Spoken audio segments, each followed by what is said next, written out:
Hi folks, I'm Alan Watt and this is Cutting Through the Matrix on the 6th of October 2019. I was just thinking about 5 minutes ago about the system and how unfortunately it's gone full circle again, because back in the 80s and 90s and even before that too, there were lots and lots of radio stations across America especially. The world could tune into them because many of them were shortwave and you could pick them up across the whole planet.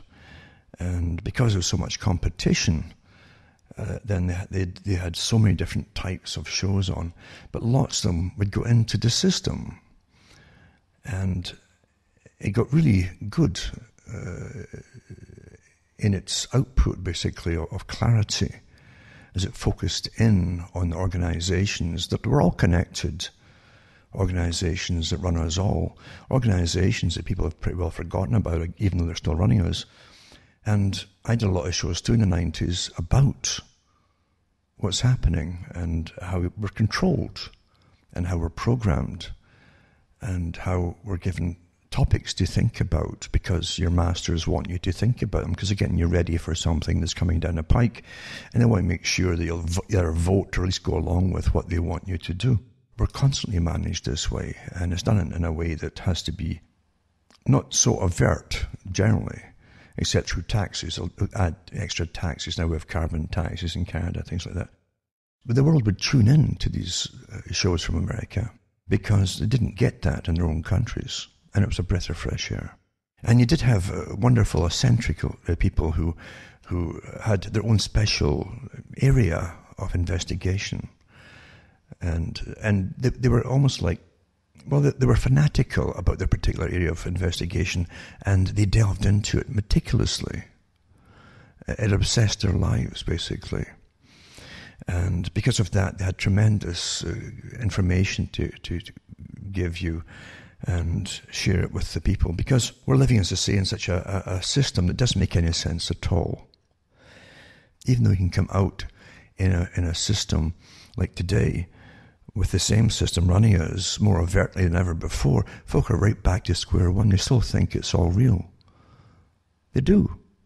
Back in the 90s, I came out with a lot of the stuff that had been put out by people long before me and who were dead, a lot of them, and a lot of my own observations as well about this system. And I thought about it, as I say, a few minutes ago. I was thinking about it, and I thought, well, how would you put it across? Well, years ago, they had awfully good movies for children, a long time ago. And a lot of them had come out initially in novels and so on and put into movies. And the Adventures of Sinbad was an awfully good collection. And they turned it into movies of Sinbad. And everybody identified with this character. All the children did, because it was real imagination with flying carpets and genies and bottles and things like that. Things that children would love to have, that ability for power. Wow, I could fly on a carpet and it wouldn't cost me anything. And if you got dirty, it wouldn't take you to the cleaners. But we thought of all these things, and Sinbad, again, would occasionally meet these genies that came out of bottles or lamps, and you just had to rub the lamp. And every child knows how many times you had to rub it. I mean, it was vital, or else terrible things could happen. But the genies were huge, huge creatures that came out of these things. And they were loud, and they had very cunning faces. And you just didn't trust them. And the whole idea of the genie was to have to go through a formula of giving you 3 wishes. And the genie would try and trick you with the type of wish that you wish for. So you'd end up with a kind of dud wish, in a sense, because you didn't word it properly. Words were awfully, awfully important. So if you'd seen these things a few times, every child knew, hey, when he says, I'll give you 3 wishes, he didn't put a time limit on thinking about it. So you go and buy an ice cream or something, come back and think about what you want to ask that thing on the screen, and you worded it awfully carefully, with all kinds of guarantees and things. You get exactly what you wanted. But children could immediately see this genie you couldn't trust him. at all. He wasn't somebody who would be your pal. Do you realise how we lose this ability to discern things so quickly? It's drummed out of you at school. And then we're given a lot of nonsense for history. We're given a lot of nonsense too about the systems in which we live, the countries as well, the histories of the countries. And every country has citizens that will be patriotic to it. It doesn't matter where it is or what kind of system it is. Because it's a primal thing. You belong to this area. It's your area. Your ancestors lived there. And you have a tie to it. And your natural culture and the natural language all shared, things like that. All what they call a nation. And how it's been used and abused down through centuries and centuries. And the ordinary folk really, they do all their fighting for it, for they set off to wars. And they suffer, try to keep it together when they're highly taxed to pay for all the wars, even afterwards for the rest of their lives. And yet in the countries in which they live, there's always this minority class. And of course the communists and Marxists call them the capitalist class. But they don't like to point out who exactly they are, this capitalist class, because they don't. It's strange that in Britain, for instance, you had a middle class, but it wasn't a huge middle class either. And after Britain gave up its so-called empire, the managerial class, a middle class type, diminished very quickly back down to almost a working class state, because even the ones who'd been abroad and came back to Britain, they were working as a middle class, governing other countries, or the lesser governings, as you could call them. But there were ones too who really ended up being just low middle class in Britain. In Britain, it was easier to tell who was middle class, as opposed to the US, where a lot of even blue-collar workers, actual workmen, would classify themselves as middle class because they had good incomes. In Britain, if you're working class, you generally just were at the very bottom. And that was the system before World War II and after World War II for a long time. And so there's much, much more to a class system than folk think. But the ones at the very, very, very top, generally who are intermarried, if you go down their heritage, so you'll find they're intermarried, the top 2,000 families, so in, say, in Britain or London. And sometime or another in the last 200 years, somebody's been married to all the rest of them, and that's the way it works. You forget, through the magic of neuroscience, psychology, and behaviorism, and the marketing companies that study you intensely with all the different surveys that's done constantly for psychology and so on. We're right back to square one again, where we can't tell what's what. We have more stuff about royalty and made-up dramas, literally made by soap opera writers, to try and humanize people that you'll never meet, never have met. And to make, and the idea being, if Meghan has a tiff with so and so, it's to make you think they're just like you. They're all human, living in Coronation Street, next door to each other, long streets and stuff. It's to humanize them. It's all fiction. It's all fiction for all of them, actually. And unfortunately, that same system that now is attached to royal stories every day in different papers, handouts, is used across the world for all of us. We're right back to square one again, where all the things that were taught in the 90s, and I came out and said, for goodness sake, you've got to get beyond politics here. Politics is a Punch and Judy show. It's a show for the public to make you believe that it's all real. It's a puppet show. And whoever gets elected is allowed to get all the applause, etc., for the term they're in. They'll be awfully rich by the time they come out. You all know that. And you were given even better jobs, you might say, like Tony Blair was given when he left. That's how he can afford all these multi-million-dollar homes and so on, by JP Morgan, etc. Yeah. So if you do what you're put in to do by the folk who own everything, you're well rewarded. And all the parties are the same. All the parties are the same. It's a show for the public, because the public are always... It isn't just an economic thing. I've mentioned this before. There's a stagnancy in society. The younger folk were the first to notice it in the UK. The UK was devastated after World War II, remember? It really was just devastated after World War I. And they managed to get through a Great Depression right into World War II. And so it was pretty well misery for most folk from World War I right through until about the 1950s, 60s. It really was.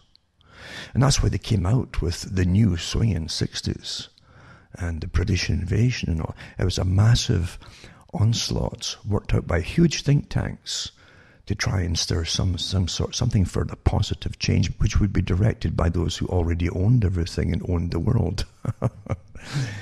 And that's why it came out. That's why the big groups were... Do you realize how much money it takes to blast a group like the Beatles from nowhere into across the world fame? That's millions of pounds at that time. That's what it cost. Millions. Publicity. Massive publicity. Like the creation of a product, you see. And getting other newspapers across the world on board with it. That costs money. They don't do it for nothing. They're paid huge bucks to do it. Because show business is a business. But again, it was to strike at the youth and use the youth to bring in, or think they were bringing in something better than they already had. And what it was, as we all know, I hope, if folk remember, it was a system, it was a blend of Marxism and socialism, communism, and capitalism. That was the whole blend. The elite, as I said, always wanted a dictatorial form of government if they could manage it and keep it and hold it, you see. It was the fastest way to get things done.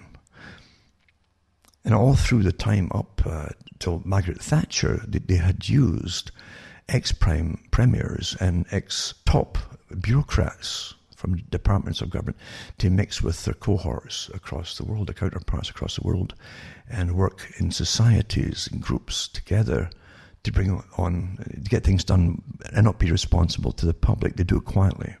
That's really how things were always run beforehand. And Maggie Thatcher admitted that she'd now joined a group. And it was the Royal Institute for International Affairs. She met all the other ex-prime ministers and presidents going back for years. And they could get things done quietly. And the UN would often take credit for things. But the UN is also a front for this kind of Marxist system. It's a Marxist system that does not rule out that there should be multi-billionaire leaders, remember. There's such thing as equality of wages and so on. Marxism is centralized government. That means world government too. That was always a goal. But it also means that science, they replaced the old priesthoods. The scientists replaced them. So they're white-coated priesthoods. Some don't wear the white coats, as you know, but the fact is that's what you're trained to believe and listen to and follow. They would with using, often, not always, but often the verbiage of what they claim are the latest scientific results on things, they would guide the world into a uniform direction. And that's what you're seeing today. It's so sad, is to get you used to the fact that politics is a comedy. That's no accident what's happening with Trump, and I don't care who you vote for or who you believe in. It's no accident that now you're seeing this incredible charade of another soap opera with Trump, and the other side doing the standard underground, weather underground techniques of just accusing him of all kinds of things. It's like saying you've got four legs, and if you fall into the trap of saying, well, no, I don't, it's only when I stand in a certain direction it looks that way. If you fall into that trap, you see you're beaten. And even if when you try to answer it, you're wasting energy, and your mind is off kilter, basically, of where it should be.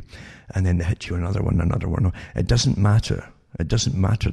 It's aiming really at keeping someone to fend off the bricks that are getting thrown at them. That's what it really is. And if you keep them deluged with that, the idea is you hope to break them down, or even give them a nervous breakdown. But you'll get nothing else done, you see. But it's the main purpose of this at the moment is to acclimatize the people to a new system of government being necessary. That's what it is. That's really what it is. And it's giving the impression that the government is basically powerless. And that's a joke, isn't it? I mean, if government sets its sights on little old you, you'll be picked up tomorrow if they want it. One of their agencies will do it. But when you're watching a system where it would appear to be, for most folk, in appearances, that outright radical communism is trying to overthrow the government would have the duty to arrest them for treason, wouldn't it? That is a law. And it's not happening either. So obviously you're watching some kind of charade on the go. Now there will be definitely, by whatever reason, they'll be used for it, a real show of force in the countries. We've been waiting for this for years in all the countries as they crash the economy the next time and bring you into the next system of rationing. That's what the whole green movement's about. It's nothing to do with what they tell you or climate change. It's to bring you into this new apparent socialistically run system where you'll have experts and commissars, communities right up to the top, running your lives from birth to death. That's always been the goal here. And at the moment, it's the climate that they're using as a big driving force to make it happen, Agenda 21 and all the rest of it, in 2030, etc. So, and it was, at that time it was called the Millennium Project for Maurice Strong and the rest of them. But now it's just Agenda 21 for 21st century with sections off 2015, 2030 and so on. And how you must be trained to live. Well, how do you get them from where you are now, which is almost destitute for some of us, to where it's to be completely destitute down the road? But you'll all be equal. So that's it. That's beautiful communism. And that's what those who rule the world want, because it won't affect them. They want a manageable world, a depopulation agenda with no breeding for all the unworthy types. And it's coming down the pike so fast. To me, it's a comedy to watch it. And it's almost like how they try to present things in a slick way, but it's so grossly incompetent in how they do it. And I wonder how many folk are swallowing it. I know I don't watch TV, so I'm not given the brainwashing daily on any topic that they want through you to your brain. But I do wonder how many folk are swallowing all this stuff by watching scary pictures from goodness knows when, in what part of the world, on a whirlwind or wherever it happens to be. It's easy to get things across through scary scenarios, and repetition. But the whole idea with socialism was to run the world in an organized scientific fashion by experts, and which means you can't live like you've been living, the way you have been, and you can't be allowed to make your own decisions because it'll harm the environment, it'll harm everything, harm. You say, you're bad, it's your fault, so pay for it. I've been saying this for years and years and years, and it's comical to see some people, and even in Canada, come out and say the same thing, who worked on these projects and have come out and admitted it now. It doesn't change it, of course, because it's written in stone, and this is a big agenda. I've given so many talks from the talks, in fact, from Prince Philip, for instance, who was the head of all these different wildlife organizations for years. But when you get into the nitty-gritty of it, it was setting up reserves across the planet on the best agricultural land, even across Africa, national parks. He was the head. They don't want people farming there. They don't want them being prosperous or healthy, for that matter. We really go into it. There's always another reason behind the genie with the smile that came out of the lamp. It's like the tactics that communists used across the world during and before and after the Bolshevik Revolution, which was to demand in the West that they would attack people giving out food or clothing to the poor and the countries of Europe. The idea being that you couldn't get the critical mass, critical number of people necessary to get revolutions started if you were feeding them and clothing them. And you see, that's when they attacked as well the churches, and the Catholic Church especially at that time. They looked physical raids on the churches to try to stop them helping the poor. Because helping the poor detracted the power, the numbers power, for their great revolution that was to come.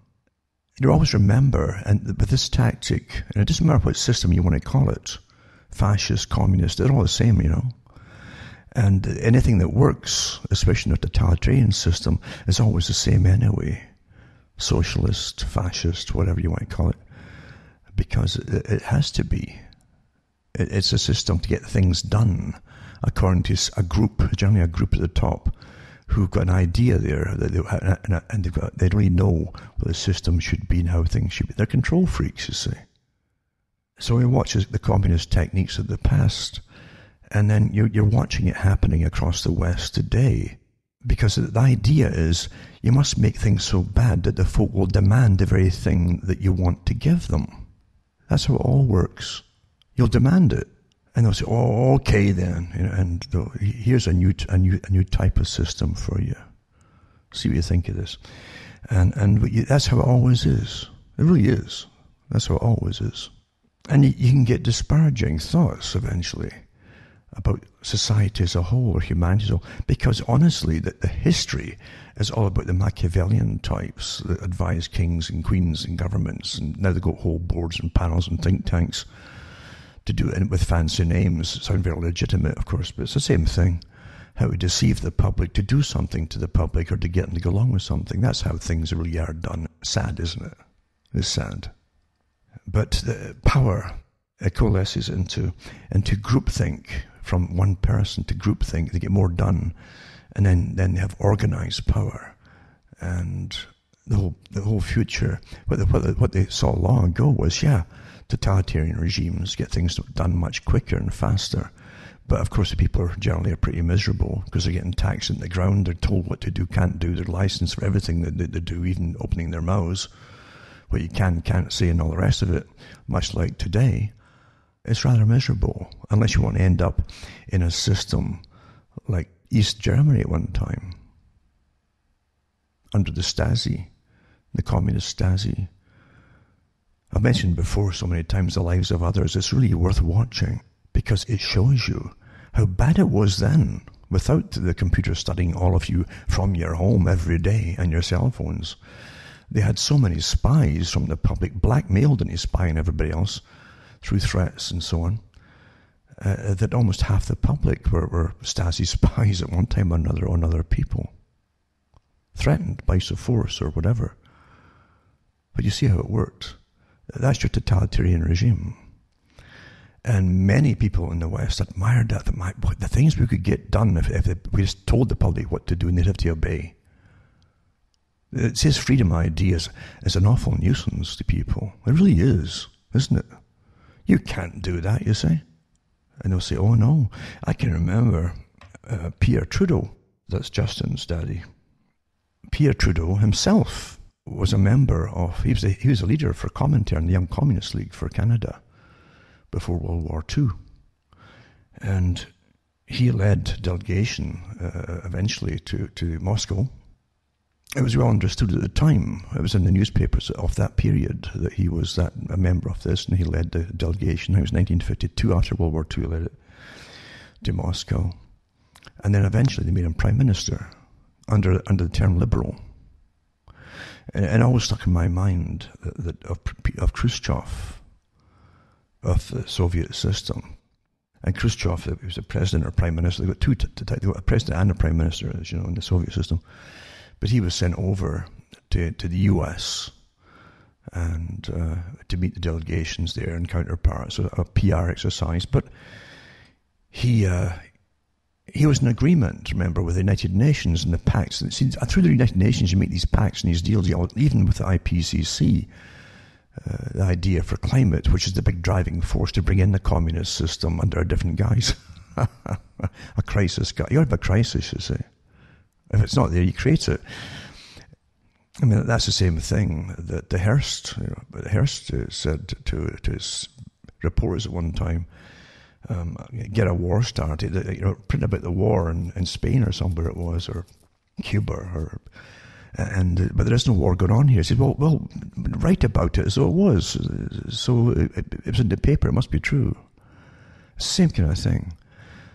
But they sent Khrushchev over, and he met, I think it was with Nixon at the time, and they're quipping back and forth, and I think Nixon says something about communists. He says communist, meaning Canada, and talking about Canada and the US. He says, over here, he says, we don't call them communists, we call them liberals, he said.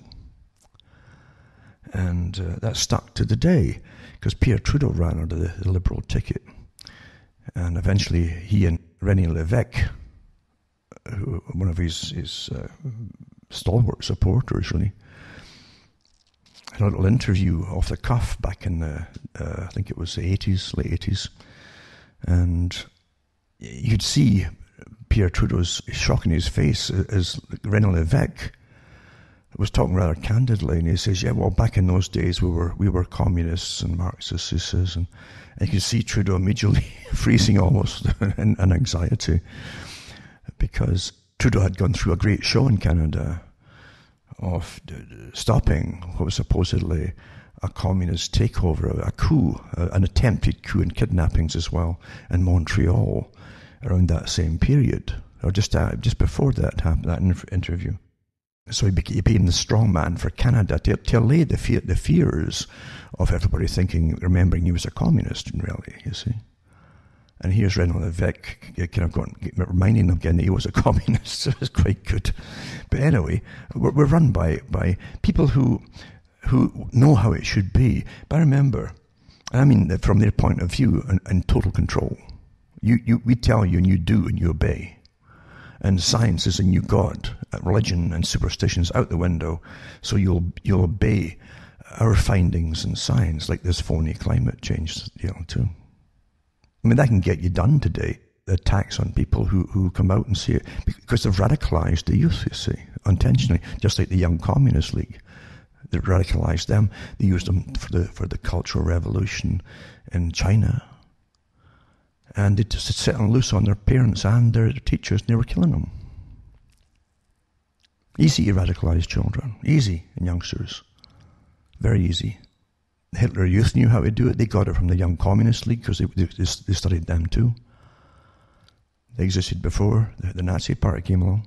So it's always the same techniques that are used, of course, in radicalization. And they will turn their parents in, and they will actually destroy them physically. You'll see the hatred and anger that's building up, and they're being trained to hate through their schooling and all this stuff that's been indoctrinated into them. And they will go nuts when the time is right. It's an army, naturally. And to me, watching all this happening, it's like repetition from previous eras and different excuses using the same techniques, you see. And it's been allowed to happen. That's a key there. It's been allowed to happen. I've mentioned before about Leni Riefenstahl, how she was asked in an interview, one of the few interviews she ever gave, but she was asked, how did it happen with the middle classes in Germany when Adolf Hitler came in? In other words, they heard what or got at least ideas or whiffs of what he was planning and so on. But they also knew, obviously, their system was in chaos since World War I, with massive reparations to every other country because they were given the blame for the war. Even though it wasn't just their fault, all the top nations, I mean, even France, remember, had an empire by then. Britain had an empire, and really didn't want Germany getting a foot in the door either, because the elite of every country own the countries. They own what is the nation, and the public are just there as the tools to produce and to create the art and to staff the army for them. But Riefenstahl said it was. And I know what she means. It's you float through something like a kind of dream, especially when you feel detached from politics. And she was pretty well apolitical. They tried to get her on a whole, but she was apolitical. She wasn't interested in politics. And people who are not interested in politics can certainly be used by politicians and leaders. They'll always grab any celebrities or anybody who's got any name for anything in showbiz or whatever, or movies, and use them, or try and use them. Look at the photographs, the PR shots you see every day with politicians, with so-called celebrities, people who are just actors and so on. But she said that the middle classes didn't stop it because they floated into it. We get so used to being managed, you see, by this group at the top, and we don't have much trust in them or faith in them. And we let them play their little games, but eventually they play the game where you will keep ignoring them, as you always do.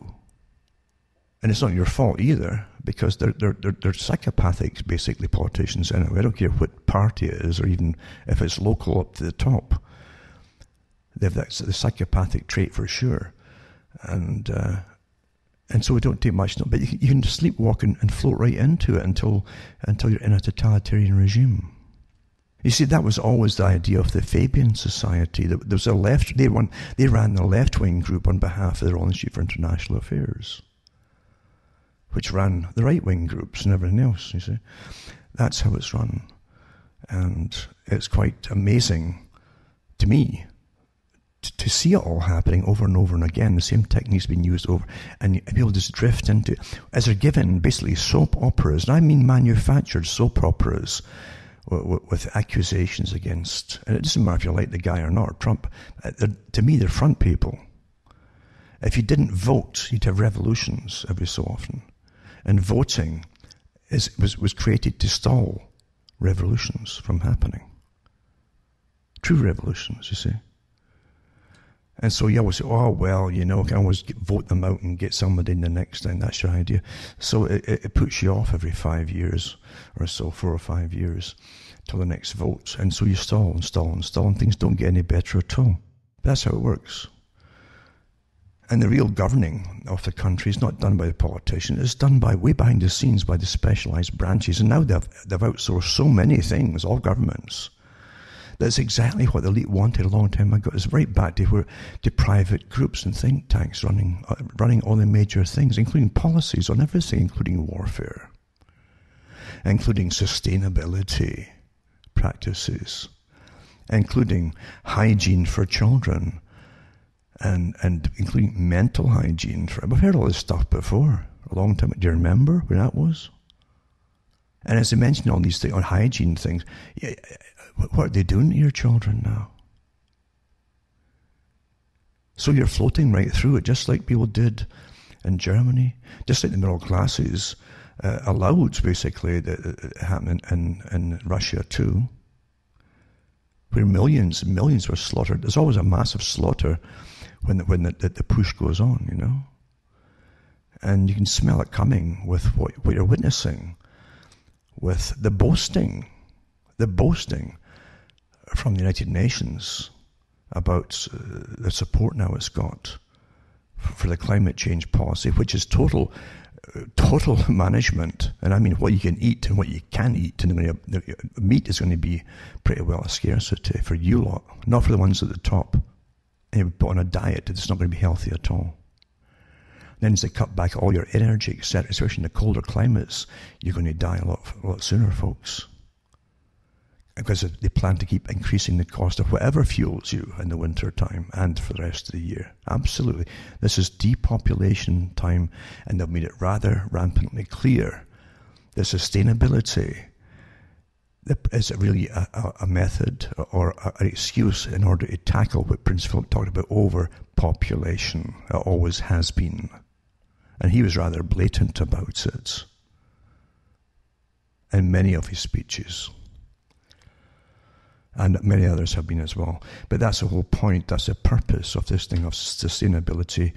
And the hit on climate change would be the excuse. They'd all have to make a pact. They could never go back on it once they started rolling. That's how they do things. You'd never go back on it. And no matter how absurd it will seem, they'll stick to it. Even if you're up to your eyeballs in ice, they'll still say it's global warming. Or then let's go back to, it's climate change, that vague, undefined thing, climate change, you see. But you can't go on living like that. And I've got articles out now saying you can't go on living like this. And I've taught you the governments are pretty well used. You're looking at it. What's happened in the Western world in the last few years? Massive migration from the wars that's been caused. They shouldn't have been there in the first place, those wars. And that was using the excuse to flood in, to break the populations up of Europe. It's been publicly admitted by a lot of the conspirators, you might say, who have been active in helping it all happen. But apart from that, there's the stagnation in a service economy of jobs because we don't manufacture. And we go through a pretense, a farce of accusing China of having all the things their way. Well, that was all said by a few of us at the time when they were signing the darn agreements with China and giving them all the manufacturing. And we paid to have it shipped over to them. The factories and the companies that put their names up in China, we paid for them to go over, and we kept paying for any losses they claimed to incur setting up over there until they were back on their feet again. This was all part of this deal. And we floated through that silently. Can't believe it's happening, eh? Most of them didn't even notice, except the ones who were laid off as the factories went under one by one by one. In Ontario, I saw them. It's happening all the time. And there was folk I knew who were desperate as they were losing their jobs, desperate to try and get a pension or early pension before they lost it all. And they jumped from one factory to the next as they went under. It's like jumping on top of dominoes before each one falls. Boom, boom, boom, boom. Literally, I saw that happening. And it was all done by politicians who claim now, we didn't realise. We didn't realise that all you could do after that was sell stuff from China. You wouldn't make it from raw materials up to finished products on anything. You'll just import them. Well, I wouldn't even go into that argument because that's such a moot point at all. There is no point. The fact is, service economies were dispelled back in 1970s in Britain when they talked about what they would have as a service economy with the EU. And the top economists back then at least could mention that you would be like a dog jumping into a swimming pool and paddling until it drowned because it couldn't get out and it couldn't stay afloat any longer. That's exactly where a service economy. And now we're at the end of it. We're drowning, you see. And it's at the same time they show you that politics is a joke. They go overboard in showing you that politics is just a comedy, so that you'll demand the system wants to give you hints of what they want to bring in. That's how it's done, folks. That's how it's done. Anyway, a few articles here just to back up what I'm talking about, perhaps. I don't even like talking about politics. It's always been a joke to me, anyway. Another thing, too, is the massive drug industry we have, illegal, legal, and all the other in-betweens, the dark areas of it all. Because we're in an age where they're taking us all down, obviously, because we are dispirited. There's nothing coming next that we look forward to anymore. We don't even have a fake British invasion thing of music. And that was truly fake with the masses, millions. It was like half the economy went to pay for it all, to make a form of optimism out of nothing, really, and to change the youth culture into promiscuity, unfortunately. And that's what happened in the marriage part of the planks of the Communist Manifesto, and socialism. Very successful. So that, again, sustainability is winning and people don't have children. And then they just slap the people in the face. They say, there's not enough of you. They're breeding, so we'll bring in migrants from outside. So you can't win. And as they go under too, because they will go under eventually, as they get steeped in a very toxic culture industry, and it'll affect them too the same. It already is, with children turning to drugs as well and things like that. And that's what happens. Anyway, here they're blaming America at the moment. It's astonishing too, and this one here is about poor Guatemalan farmers. They turned to heroin poppies. And when the military destroyed their crops, many had only one choice: flee to the US. It's meant to make you feel sorry for it all. Do you realise you can't feel sorry enough for your own countries? But this it's astonishing that mainstream newspapers will you still use the same tactics to make you feel that you feel guilty that you, when you're broke as it is, and you're personally broke, and everybody's got problems, and all the areas that go along with it, as I said, a destroyed culture and destroyed industries and all the rest of it.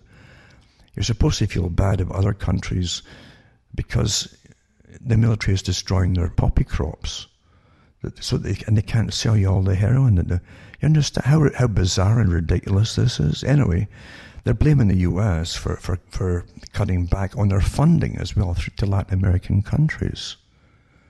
And the breakdowns in amounts per year, for instance, to each country, to try to give them some kind of economy. That's how we're fed the information, to give some kind of economy. But they're so corrupt, it ends up basically in the drug industry, because that's where the money is, the big money is. But here you're bribing countries to try and make them keep people in their own countries, when you don't have enough work in your own country to support yourselves. And your shops are all closing down. And eventually, they've told you from the next part of the sustainability, you're not going to be able to afford anything to keep buying things from China. I hope you understand this, folks, how it works, and how you've all been conned and fed a paper trail. It's like a paper trail. You run and you find the paper and you pick them up and you save them and you stick them in a bag and you keep running in the race. And at the end of it, you would have all different bits of paper to follow the trail, the route that was laid out for you. Well, that's exactly what's happening to you all now. You've been fed the different bits of paper and you're running along a road that you didn't choose yourself, and you're being led up the garden path towards the end of all. So it's your fault, you see, that poor Guatemalan farmers turned to heroin poppies. And it says, for years, the Mexican drug cartels persuaded poor indigenous farmers in the western highlands of Guatemala to replace their crops with poppies, just like they did in Afghanistan and so on. But it's in Latin America too. So it's not good enough just to have coca for the cocaine. Now they're bringing it closer to America, a big market, so you get them to make it in Guatemala. And it says, so they used it to make heroin, although farmers were often told the plant was used to produce medicine. You understand how many, they've all had their computers everywhere on the planet and their cell phones for years and years. No one is falling for that. They didn't know. They were often told the plant was just to produce medicine. Anyway, the government, under pressure from the United States, then they came in to eradicate the poppy fields with no other high-value crops to replace the poppies, and no program availed to help replace farmers' income. The crackdown shoved indigenous farmers such as Lopez and his family into poverty, it says. So loss of poppy revenue is just one of many reasons Guatemalans have poured across the borders by the thousands into the US. And on and it goes. So you're supposed to feel really bad. You're simply outlawing and stopping them growing drugs to hook your own children on and your relatives, or maybe even yourself. And feel sorry for the poor souls. You see, you understand that I've never seen such rubbish, guff dumped on the people of the US and elsewhere in such incredible vast quantities as we're getting today. But again, that'll all come out into, well, we're all part of the Americas now, in the North American Free Trade Negotiation Pact, etc. It's now morphed into another name, but it's the same deal. And we've all got to be one continent eventually, So their problems are your problems, and so on. But anyway, the crime there and corruption is so terrible that they just have to migrate out of them. Actually, there's a bit in an article where they're talking to, I think it was a police chief or something, one of the areas there, talking about it was so quiet now and peaceful. He was happy for it because the people had all migrated up to America. And so he didn't have all the crime. Folk could breathe and relax. But anyway, this is what you're getting now. You're getting incredible nonsense for news, as you know.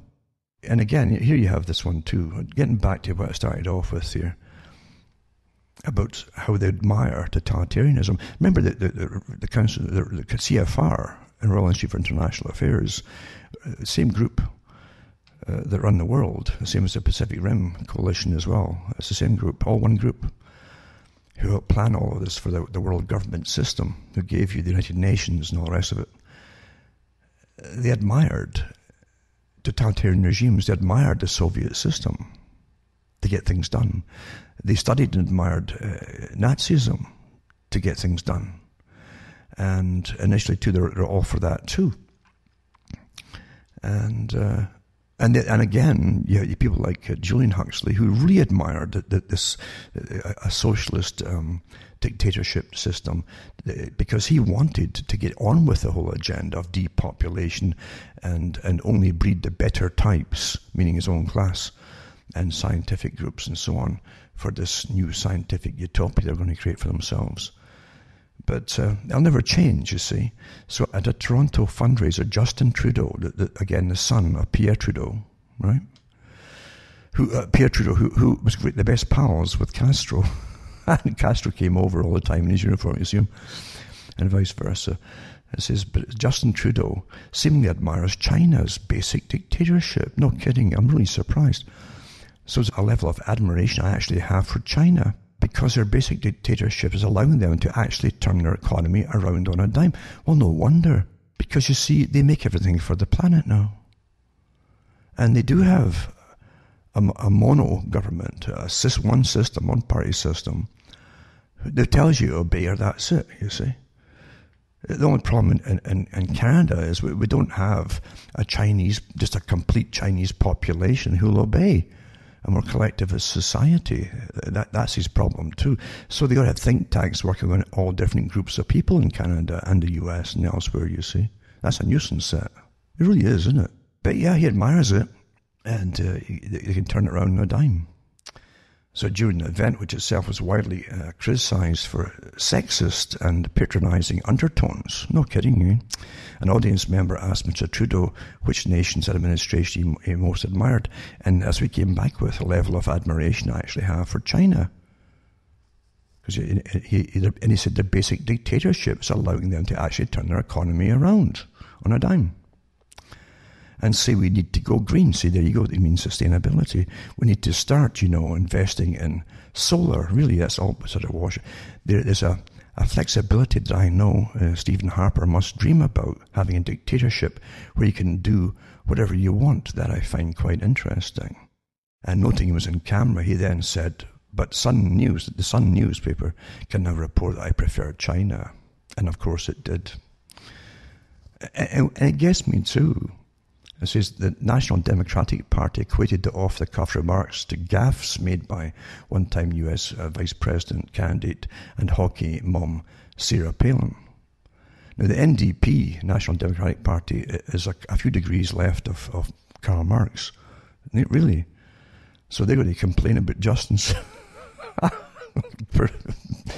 fawning over China, when Justin Trudeau does his best to let out his inner Sarah Palin and shows Canadians not to trust instincts. Canadians know they can trust Tom Mulcair to hold conservatives to account for their scandals and mismanagement. It says a news release. And it says also it wasn't his first expression of admiration for the quasi-communist rising global superpower. Because Mr. Trudeau has also noted that the concerns before in a previous talk swirling around a takeover of natural resources by a Chinese state-owned entity. It said it would be similar to those of a takeover by a Scandinavian state-owned entity. So in other words, he gets so ticked off about the laws and regulations you have to go through when it's privately owned land or whatever, or resources, and the government wants to take it over. But China doesn't have that problem, you see.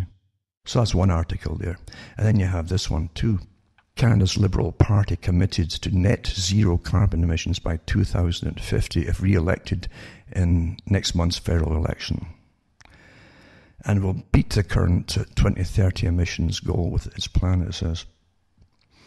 So Justin Trudeau's party will help workers prepare for a clean energy transition. It means no energy at all, folks, is what it ends up being, because it's not going to be enough, as we all know.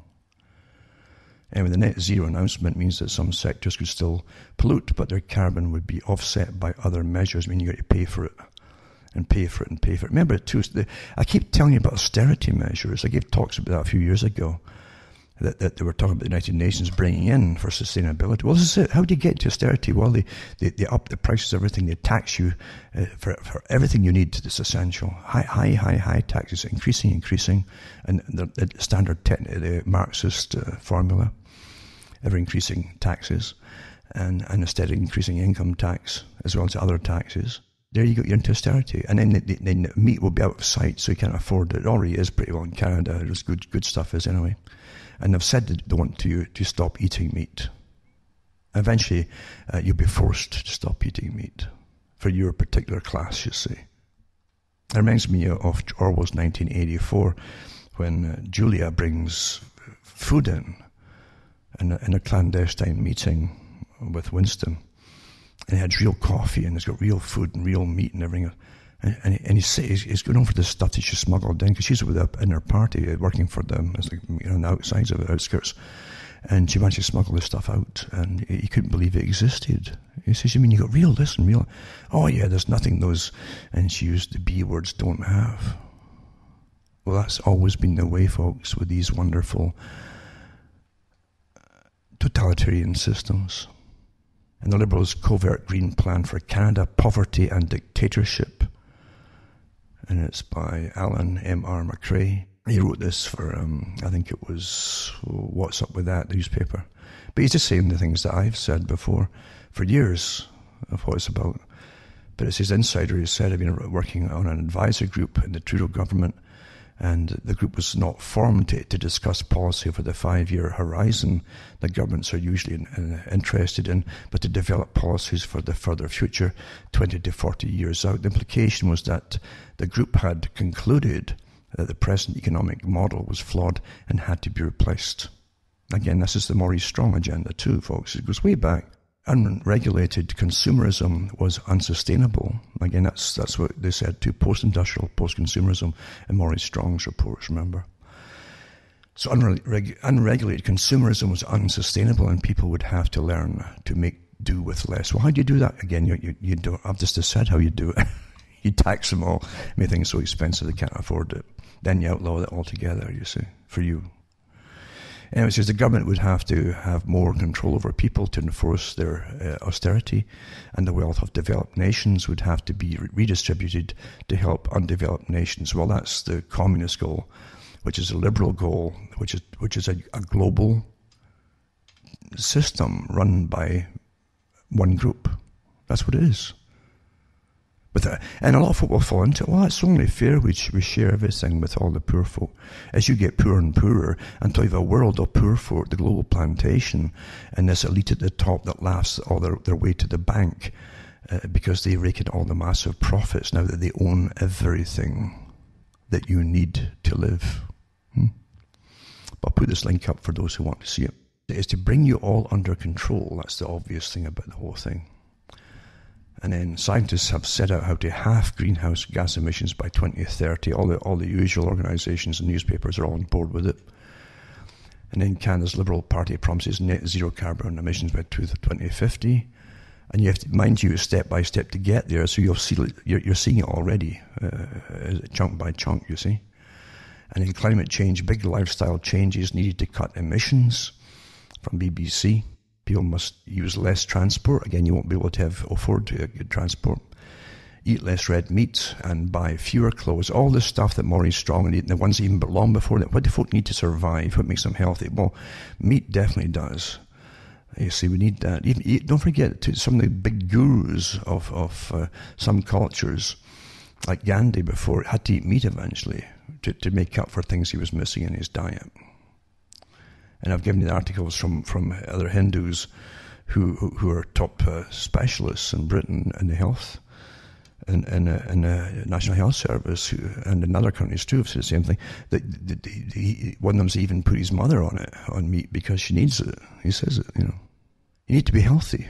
And if you're living in a country where you're freezing half the time if you're not healthy, you'll definitely die if you're not healthy to start with and you don't have the proper nutrition in you to get through it all. But it says Professor Sir Ian Boyle said the public had little scale for the scale of the challenges from the so-called net zero emissions target. He said technology would help. He said the conundrum facing the UK and elsewhere was how we shift ourselves away from consumering, again, and post-consumer. I've been saying this for years and years now. They're coming out openly and saying it to the public. Can you stop consuming? Yeah. And you say, consuming what? Everything. How about food? Oh, you can't have that. Eat some dandelions, or you. And then there's another one too. It's the agenda is a plan of action for people, planet, and prosperity, and so on and so on. I won't read them all because it's too much to go through, but I'll put links up to the articles for those who can plod through it and can handle it without getting an ulcer. Because if you really get emotive about these things, you're already beaten, folks, you see. Psychological warfare controls everything massively today, massively. And no one escapes it. Also another article too to do with the fake heatwave charts and so on, and how they give you the graphs as opposed to what the actual professionals from government agencies give you different ones, which show you that they're really, really faking and fudging them. It's quite interesting.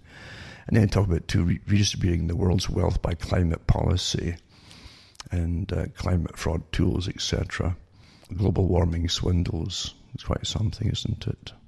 So I'll put up some articles from the UN itself on their revitalized partnership for sustainability, meaning depopulation, starvation, freezing to death or roasting and with no air conditioning, and depending on your income, of course. And they'll get their wonderful world down the road as we start dying off. It's a war, remember, crisis. And you can't get anywhere without crisis or the appearance of it, right? It's like the strategy of tensions that they had during the 70s and 80s of balance of power, and how they literally gave you fake scenarios of crisis so you give up rights and even form opposition groups, and then they would run both sides of things. That's standard, isn't it, the Hegelian dialectic? But they admitted that to the PSYOPs organizations in different countries. Again, this article here is global warming fraud exposed in pictures, and then Urban Alliance. Interesting, this article here. It's on urban alliances and who are we and all the rest of it. 6 issues which make progress could be transformative in creating urban environments for the better. What it really is to set up, it's a Salzburg global seminar. A Salzburg organization is huge. And when you go through it, look at the partners, you'll find everybody you know is on it. Ex and present prime ministers, for instance, of all countries, and presidents and all the top players, not from all parties. But it's really it's for the next part of it all be crowded into cities under Agenda 2015, 2030, and even say that there'll be fewer and fewer folk step by step living in the country. Of course, they'll have their special places for the ones who are ruling the world, just like the Dachau's and Soviet system. All the Politburo could go off and live in these massive mansions in the country, basically, with lots of servants, and all the peasants live in the cities. It's just wonderful, isn't it? Repetition. I always say hell is repetition, using the same lies, isn't it? Sometimes they'll differ, the lies, but the goal is always the same. And then you have the latest program of Parks for the Planet Forum. It's the same organization, by the way. Achieving the sustainable development goals. And by 2050, more than 75% of the world's population will live in towns and cities. Well, there you go, on they go. And I'll put up to the Salzburg system, Salzburg Global Seminars that they have, that all these wealthy, well-known folk all attend. They help run your world. Even though you don't vote for them, in fact, you don't know they even exist, half of them, at least in those capacities. And London has become the world's first national park city, says the Mayor of London, Sadiq Khan.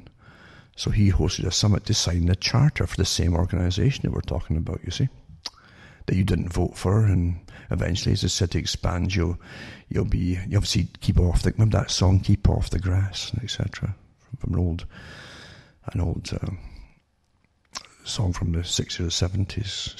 Signs everywhere, a sign, you know. So let's make more cities national park cities. There's another article here.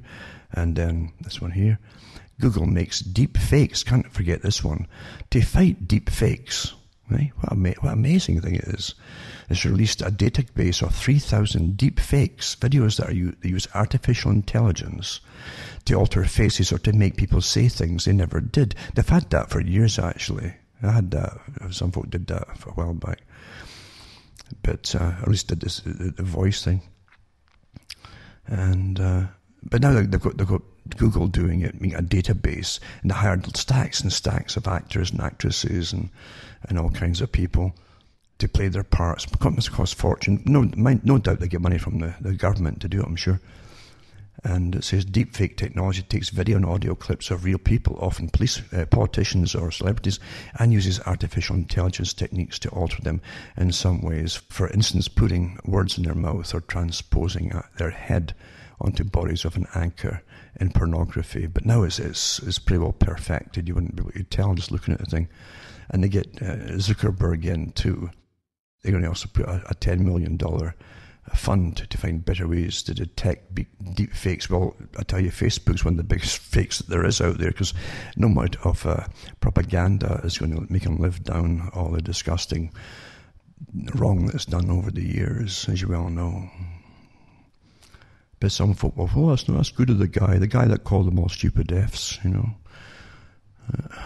It's amazing how they forget things. And this other article again about deep fakes, to fight deep fakes, supposedly. Quite something. And Fed's Kaplan from Dallas says the US needs more, not less, immigration for economic growth. It reminds me of them giving children that they said were hyperactive amphetamine. You know? You really wonder what, because it's strange how they always do the opposite of what you'd think. And until you realise that someone's conning us all somewhere along the line. Because if you start getting children on amphetamine, and they know this, by the way, different varieties of it, and their brains start shrinking and so on, it doesn't grow normally. But again, it's mainly young boys are attacking, so maybe, sure, there's not enough future leaders. There might be a problem down the road. So he's one of the Federal Reserve Bank presidents. But again, that's a strange organisation, that the Federal Reserve, isn't it? It's really a banker to the world now, because they lend out to all the countries through the World Bank and through other organisations that controls. Now you have microphones and Amazon's new smart glasses that give wearers access to Alexa on the go, and they could secretly listen into all conversations within earshot. Isn't that wonderful? And you'll see if folk that you know start to wear them and that, you know. Really. Wonderful how everybody you know becomes a spy, and they don't even know that's what they're doing. They're really so far gone, they don't even know that's what they're doing. They're spying and helping them. But anyway, as I've said before, I've rushed through this one, no doubt about it. Now remember, you can help me tick along and keep going by donating to cuttingthroughthematrix.com. There you'll find out how to send money. Remember, order your books in this cuttingthroughthematrix.com website. But again, getting back to what I started with, remember about Sinbad, the Adventures of Sinbad, and there was different ones. They gave you Alibaba and so on, and his 40 Thieves, and stories that children could get into, and they could picture every character in them. They're so well described. But when it comes to the genie, hey, you would never trust that guy, right? Never trust him. Although he'll dump compliment, he'll give you an avalanche of compliments to put you to sleep, basically, and put you off guard as you're getting conned. That's what your politicians are. But they're not so smart as a genie. So they have all these professional con men that are hired, that have worked through psychology and behaviorism and marketing companies. They know how to fool you very well. They write all the speeches for the politicians, and all parties, by the way. That tells you a lot in itself. Anyway, from myself, Alan Watt, Ontario, Candace, good night. May your God or your gods go with you.